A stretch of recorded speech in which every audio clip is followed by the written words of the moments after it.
Hello students, good morning. Welcome to your new lecture of construction equipment and automation.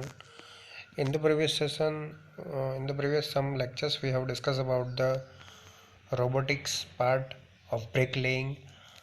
In the sense, we have studied about the bricklaying by with the help of robotics. Okay, तो आज जो है हम topic देखने जा रहे हैं cost analysis for ब्रिकलेइंग robot. तो आज के टॉपिक में हम देखेंगे कि ब्रिक लेइंग रोबोट की कॉस्ट जो है वो कैसे मतलब हम डिराइव करते हैं, कितनी कॉस्ट उसकी लगती है पर मीटर स्क्वायर अगर आपको वॉल जो है वो रोबोट से बनानी है तो। ओके, तो आज हम वेरियस कॉस्ट एनालिसिस देखेंगे कि कैसे कैसी कॉस्ट जो है उसमें लग सकती है, और लास्ट में हम उसका कंपैरिजन भी करेंगे जो ट्रेडिशनल मेथड है। ट्रेडिशनल मेथड यानी ऐसी मेथड जो अभी हम यूज़ कर रहे हैं ब्रिक लेइंग के लिए। ओके, तो हम ये दोनों पार्ट जो है वो दो लेक्चर्स में देखेंगे, अगले दो लेक्चर्स होंगे उस पर देखेंगे। तो आज का हमारा टॉपिक है cost analysis for brick laying robot. तो कॉस्ट एनालिसिस पे देखते हैं। Labour and the waste cost are estimated using the standard method. जो लेबर और वेस्ट की कॉस्ट होती है वो स्टैंडर्ड मेथड से जो हम जैसे फाइंड करते हैं वैसे ही करते हैं। Data were gathered from a French construction company by exploiting the ratios of cost to time required to build an Edifice.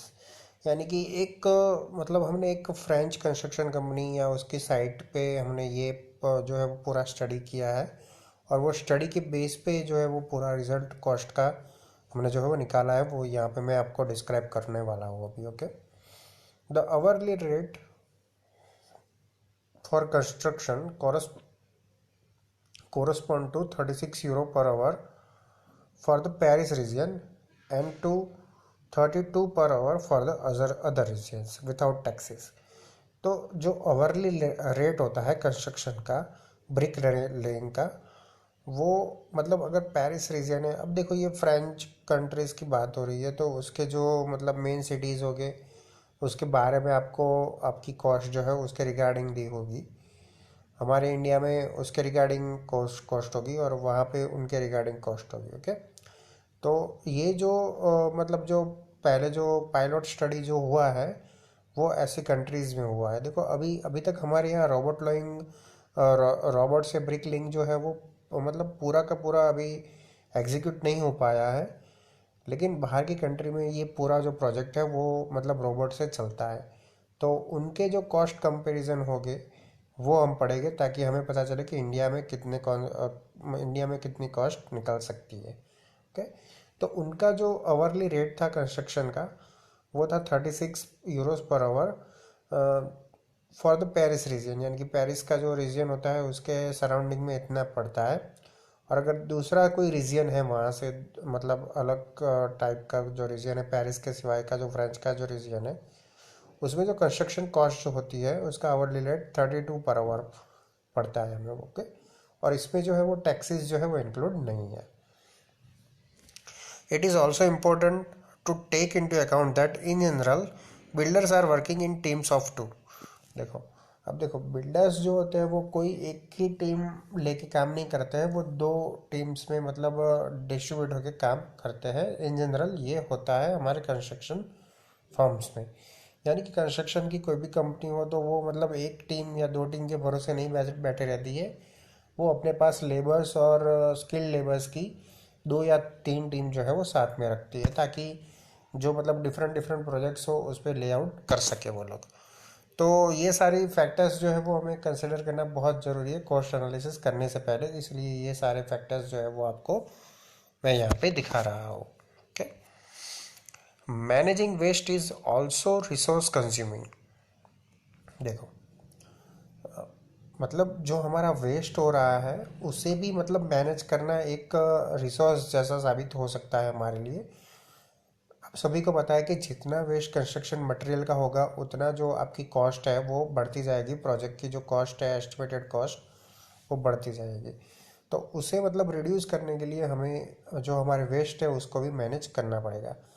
The brick layer robot is fully automatic and design to produce 0% waste. देखो एक ये सबसे बड़ा benefit है आपके robotics का brick laying में कि ब्रिक लेयर रोबोट से मतलब वो फुल्ली ऑटोमेटिक होता है, और वो ऐसे डिज़ाइन किया जाता है कि वो 0% वेस्ट जो है प्रोड्यूस करता है। अब ट्रेडिशनल मेथड यानी कि लेबर वाली मेथड से आप देखना चाहे तो आपको पता है कि अगर हम एक दिन भी काम करते हैं तो वो लोग 1 या 2 kg सीमेंट तो वैसे ही वेस्ट कर देते हैं।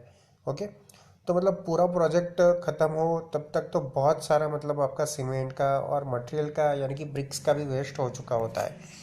जबकि आपके ब्रिक लेयर रोबोट में यानी कि रोबोटिक्स से ब्रिक लेइंग करने में, मैस्टरी वर्क करने में आपका 0% वेस्ट जो है वो प्रोड्यूस होता है। तो वो एक आपका बहुत ही बड़ा बेनिफिट हो जाता है। इसलिए ये फर्स्ट लाइन यहाँ पे लिखी हुई है, managing waste is also resource consuming. As for the standard methods there are cost related to waste disposal. मतलब जो भी as for the standards methods में क्या होता है कि कॉस्ट जो होती है वो वेस्ट डिस्पोजल से रिलेट करती है, क्योंकि जितना ज़्यादा वेस्ट क्रिएट होगा उतनी ही आपकी प्रोजेक्ट की कॉस्ट इंक्रीज होते जाएगी, और जितना कम वेस्ट आपका प्रोड्यूस होगा उतनी आपकी प्रोजेक्ट की कॉस्ट जो है वो डिडक्ट होगी या रिड्यूस होगी। देखो, एक सीधा सा मतलब स्टडी है कि अगर आप कोई भी जगह पे अपना कंस्ट्रक्शन का टोटल कॉस्ट जो है उसे रिड्यूस करना चाहते हो तो आपको एम्फेसिस किस पे देना चाहिए? मटेरियल वेस्ट पे देना चाहिए, क्योंकि उसकी जो मतलब कंस्ट्रक्शन की जो प्रोसीजर है, जो मटेरियल रिक्वायर्ड है, जो लेबर रिक्वायर्ड है और इक्विपमेंट रिक्वायर्ड है, ये सारी चीज़ों में आप जो है वो कम नहीं कर सकते, कटौती नहीं कर सकते, उसे रिड्यूस नहीं कर सकते। लेकिन जो मटेरियल आपका यूज़ हो रहा है वो वेस्ट ना हो, उसे रिड्यूस करके आप जो टोटल प्रोजेक्ट कॉस्ट है उसे रिड्यूस कर सकते हैं। तो ये एक चीज़ हमें ध्यान में लेनी चाहिए, क्योंकि ये डायरेक्ट कॉस्ट से रिलेट करती है। इसलिए by and large it takes about 0.80 euros to manage 1 metre square of waste during the first stages of construction, excavation and structural work, and about 2.10 euros to do during the secondary stages यानी कि finishing work, electricity and plumbing. तो देखो, 1 metre square में 0.80 euros है waste को manage करने के लिए, और जो फर्स्ट स्टेज है उसमें यानी कि एक्सक्वेशन और स्ट्रक्चरल वर्क में, उसके बाद 2.10 यूरोज है जो कि हमारे सेकेंडरी स्टेजेस में। तो ये जो अमाउंट है वो किसके लिए है? To manage 1 metre square of waste, यानी कि 1 मीटर स्क्वायर में वेस्ट को मैनेज करने के लिए। अगर आप ट्रेडिशनल मेथड से जा रहे हो तो सपोज आपका 10 मीटर क्यूब का आपका वर्क है, तो आपके 8 यूरोस जो है वो स्पेंड हो जाएंगे एक्सक्वेशन और स्ट्रक्चरल वर्क में ही, उसके जो वेस्ट हो रहा है उसे मैनेज करने के लिए। Okay, in this context the masonry robot reduces the cost and saves times by cutting waste. No broken bricks for example. यानी कि ये ऐसा बोलना चाह रहे हैं, ये जो कंटेक्स्ट है यानी कि ये जो पूरा जो मैंने आपको डिस्क्राइब किया है उसमें एक ही बात पे एम कर रहे हैं कि अगर हम मेसनरी रोबोट्स जो है ब्रिक लेइंग के लिए रोबोट्स यूज़ करते हैं, रोबोटिक्स यूज़ करते हैं, तो वो जो है वो सबसे कम, यहाँ पे तो 0% ही लिखा है कि 0% वेस्ट जो है वो प्रोड्यूस होता है रोबोटिक्स से। तो उससे क्या होता है कि कॉस्ट जो है वो रिड्यूस होती है, उसके साथ साथ आपका टाइम भी बचता है। Okay, by cutting waste. तो वेस्ट जो है उसे कम करने से ये इतनी बड़ी जो आपकी कॉस्ट और टाइम की सेविंग हो सकती है। और एग्जाम्पल में यहाँ पे लिखा है कि no broken bricks for example, यानी कि अगर आप रोबोटिक्स से काम कर रहे हो तो आपको टूटी हुई ईंटों जो है, टूटी हुई जो ब्रिक्स है वो आपको कम देखने को मिलेगी। ओके, या ऐसे बोल सकते हैं कि 0 to 1% बोल सकते हैं। 0% यहाँ पे लिखा है कि प्रोड्यूस 0% वेस्ट, पर ऐसा हो नहीं सकता है, फिजिबली नहीं है ये, क्योंकि ऑन साइट 0 से 1% मटेरियल हम वेस्ट में कंसिडर कर सकते हैं। Okay, dump trucks are not necessary to evacuate waste anymore, and workers don't need to allocate time and energy for cleaning and putting garbage in dumps। देखो, एक तो जो वेस्ट प्रोड्यूस होता है ये, उसको दूसरी जगह पे ट्रांसपोर्ट करने के लिए हमें डंप ट्रक्स की ज़रूरत नहीं पड़ती है, या तो मटेरियल लाने के लिए डंप ट्रक की ज़रूरत नहीं पड़ती है। And the workers don't need to allocate time and energy for cleaning and putting garbage in dumps. देखो, ये रोबोट से एक बेनिफिट ये मिलता है कि जो वर्कर्स है उन्हें अपनी टाइम और एनर्जी दोनों को नहीं लगाना पड़ता है for cleaning and putting garbages in the dumps. For machinery robot, cost can be divided into different parts as revealed in figure 19. Machinery robot में कौन कौन सी कॉस्ट जो होती है इंक्लूड, वो आपको इसके बाद की फिगर जो नंबर 19 है उसमें दिखाया है. मैं आपको दिखा देता हूँ वो फिगर. तो ये जो टोटल कॉस्ट है वो मैशनरी रोबोट की ये कॉस्ट के ऊपर डिपेंड करती है. एक तो जो है वो आपका फिक्स कॉस्ट है, दूसरा जो है वो वेरियस कॉस्ट है जैसे software installation, electricity, transportation etcetera. उसके बाद जो थर्ड टाइप की कॉस्ट है वो आपकी इलेक्ट्रिसिटी कॉस्ट है, लेबर कॉस्ट्स है एंड मेंटेनेंस कॉस्ट्स है. तो ये सारी कॉस्ट जो है वो आपके मतलब रोबोटिक्स पार्ट अगर आप लेते हो यूज़ में ब्रिक लेइंग के लिए तो ये सारी कॉस्ट आपको इंक्लूड करनी पड़ेगी. At this stage of research project we still lack information about the system operation. Improvements are to be made in the future to increase the accuracy of the estimated cost.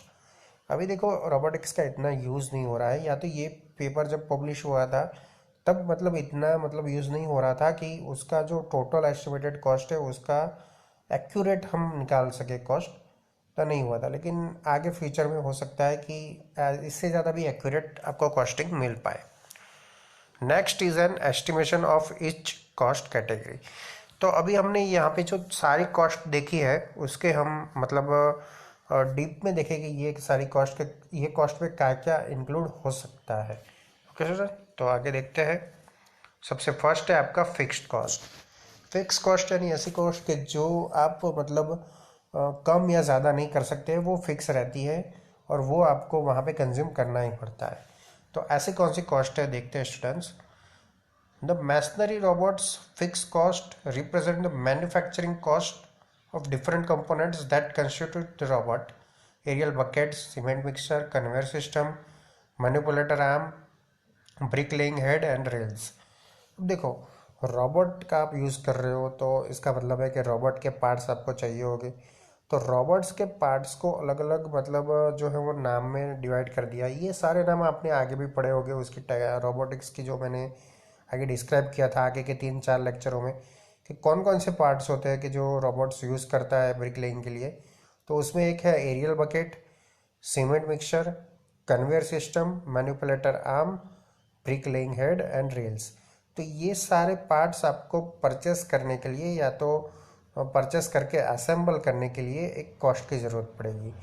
तो वो fix cost पे आता है. Okay, Those components have been described in previous section of this chapter. ये मैंने आपको आगे ही बता दिया कि मैंने आगे के 4 लेक्चर में आपको ये सारे पार्ट्स जो दिखाए थे और बताए भी थे कि कैसे वो काम करते हैं, कैसे वो वर्क करते हैं on site. Table number 5 expresses the average cost estimated using available data on the current market. अब देखो ये जो टेबल नंबर 5 है उसमें आपको फिक्स कॉस्ट दी है मैशनरी रोबोट्स की, जिसमें एरियल बकेट का जो प्राइस है, प्राइस यहाँ पे यूरोज में दी है 15,000. सीमेंट मिक्सचर है 287. कन्वेयर सिस्टम का प्राइस है 1940.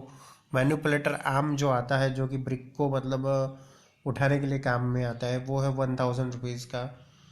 यहाँ पे रुपीज़ जो है वो मतलब दूसरी करेंसी में दिए हैं, इंडियन करेंसी में ये अलग हो गए. Okay, bricks laying head 5,000. Vertical rails जो है वो 98 यूरोज़ की है. तो ये सारे जो मतलब पार्ट्स हैं वो फिक्स पार्ट है. फिक्स पार्ट यानी कैसे पार्ट, इसमें से कोई पार्ट ना हो तो आपका रोबोट नहीं चल सकता है, यानी कि इतनी कॉस्ट तो आपको लगानी ही है. अब ये सब मिला के अगर हम टोटल करते हैं तो टोटल 23,325 रुपीज़ जो होते हैं वो यूरोज़ में होते हैं. तो ये एक टाइप की फिक्स कॉस्ट हो गई. ऐसा हम समझ सकते हैं कि अगर आगे पीछे हुए तो भी 25,000 हमें मान के चलना है कि इतनी प्राइस जो है वो फिक्स कॉस्ट में आपकी जाएगी. ओके, ये आपके जो मॉडल्स है उसको आपको नाम याद रखना है कि फिक्स कॉस्ट में कौन कौन से मॉडल जो है वो इंक्लूड होते हैं. ओके, उसके बाद सेकंड टाइप की आपकी जो कॉस्ट है वो है इलेक्ट्रिसिटी कॉस्ट. देखो रोबोट है तो आपको इलेक्ट्रिसिटी की ज़रूरत पड़ेगी. तो इलेक्ट्रिसिटी कौन से पार्ट में कितनी कंज्यूम होती है वो हम ये पार्ट में देखेंगे. The aerial bucket was chosen for electricity cost estimation. देखो अब एरियल अब जो अपने मॉडल्स देखे आगे, एरियल बकेट है, मैनिपुलेटर आर्म है, ब्रिक लेइंग हेड है, कन्वेयर बेल्ट है, तो ये सारे सीमेंट मिक्सर है। तो ये सारे पार्ट्स में से कोई एक पार्ट को चूज़ किया कि वो इलेक्ट्रिसिटी कितनी कंज्यूम करता है, वो एस्टिमेशन करने के लिए। तो aerial bucket works using a 24 volt 255 ampere per hour batteries. देखो यहाँ पे आपको मतलब एरियल बकेट का स्पेसिफिकेशन दिया है बैटरीज का कि कितना पावर उसे ऑपरेट करने के लिए चाहिए। This cost analysis also accounts for the functioning of the conveyor system, the manipulator arm and the brick laying head. यानी ये जो इसकी जो एरियल बकेट की जो कॉस्ट एनालिसिस है वो आप रेफरेंस के तौर पे यूज़ कर सकते हो अगर आपको कन्वेयर सिस्टम, मैनिपुलेटर आर्म और ब्रिक लेइंग हेड के लिए भी चाहिए इलेक्ट्रिसिटी की कॉस्ट। तो table number 6 represent the power of each element. अब देखो ये सारे जो एलिमेंट्स है उसके पावर कंजप्शन क्या है वो आपको ये टेबल में दिए हुए हैं। पावर यहाँ पे किलोवाट में दिया हुआ है, यहाँ पे मॉडल्स दिए हुए हैं आपको। तो मॉडल्स यानी कि रोबोट के अलग अलग पार्ट, ओके। जैसे कि एरियल बकेट है आपका फर्स्ट पार्ट, तो वो पावर कंज्यूम करता है 6.20। कन्वेयर सिस्टम है वो 0.20 जो है वो पावर कंज्यूम करती है, इन किलोवाट है, ये यूनिट खास याद रखिएगा। मैनिपुलेटर आर्म जो है वो 0.30 किलोवाट यूज़ करता है। वर्टिकल रेल्स जो है वो 0.10 जितना पावर कंज्यूम करती है। तो टोटल जो आपका इलेक्ट्रिसिटी कंजप्शन हुआ है पावर का वो 6.80 किलोवाट हुआ है, ओके। तो अगर हम इसके मतलब रेफरेंस पे देखें तो ऐसा कंक्लूजन आ सकता है, since the cost of 1 kilowatt hour of electricity in France in 2015 is euro 0.16660, the estimated electricity cost is 1.13288 euro per hour. यानी कि हमने जो टोटल पावर जो गिना है किलोवाट में उसके हिसाब से देखें हम तो पर आवर हमें 1.13288 यूरोस जितना जो है वो रेट चुकाना पड़ सकता है as a electricity cost, okay. तो ये हो गया आपका इलेक्ट्रिसिटी का एस्टिमेशन, टोटल के कितनी इलेक्ट्रिसिटी जो है वो कंज्यूम होगी रोबोट के पार्ट्स को ऑपरेट करने के लिए पर आवर, ओके। तो ये सारा जो मैं आपको कॉस्टिंग दिखा रहा हूँ वो कॉस्टिंग में फ्रांस या फ्रेंच या पेरिस जैसे जो यूरोपियन कंट्रीज़ है उसके बारे में आपको मैं दिखा रहा हूँ, ओके। अपने इंडिया में ये कॉस्ट टोटली डिफरेंट हो गए क्योंकि वहाँ की करेंसी अलग है, यहाँ की करेंसी अलग है, ओके। आप ऐसा हो तो यूरोस को रुपीज़ में कन्वर्ट करके भी मतलब देख सकते हो कि कैसे कितनी कॉस्ट हो सकती है, ओके। उसके बाद जो है कॉस्ट वो है लेबर कॉस्ट। तो लेबर कॉस्ट जो है वो कितनी होती है और कैसे कैलकुलेट होता है वो हम देखते हैं। For the automated construction using the masonry robot 2 workers are needed, okay. तो जो कंस्ट्रक्शन ऑटोमेशन का वर्क होता है मैसनरी रोबोट का, उसमें काम करने के लिए 2 वर्कर्स आपके पास होने चाहिए। एक जो है responsible for controlling the machine and the other responsible for reloading the stock.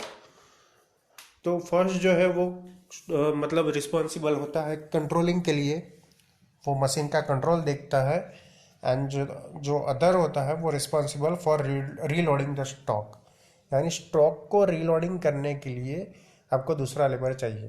देखो एक सीधी सी बात है, आपने ऑटोमेशन लगा दिया, रोबोट लगा दिया, तो आपके पास एक आदमी ऐसा होना चाहिए कि जो रोबोट को कंट्रोल करे। देखो रोबोट काम तो करेगा लेकिन उसे कंट्रोल कब करना पड़ेगा, जब आपका वर्क जो है वो फिनिश हो गया है, उसके बाद उसे कंट्रोल करना पड़ेगा।